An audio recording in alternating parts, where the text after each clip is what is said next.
Good morning everyone. আজি হয় 17 ফেব্ৰুৱাৰী আৰু আজি 8 মানে অল আসাম টুৰিজম ষ্টুডেণ্ট ইউনিয়নৰ 6th ফাউণ্ডেশ্যন ডে পালন কৰা হৈছে আৰু আমাৰ university second semester student tourism ডিপাৰ্টমেণ্টৰ তেওঁলোকো আহিছে মিটিংখন এটেণ্ড কৰিবলৈ।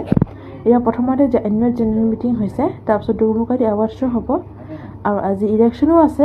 সেয়া মই এজি স্পৰ্টছৰ পলিটিক্স আগবঢ়াইছিলোঁ। এতিয়া নাচ গানো পৰিৱেশন কৰিছে বহুতে।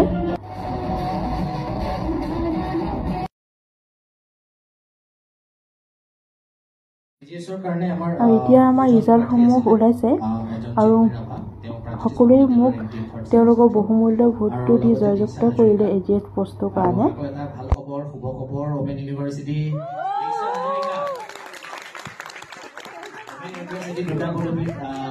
জয় হ'ল দুটা পদবীতে তেওঁলোকে আগবঢ়াইছিলে।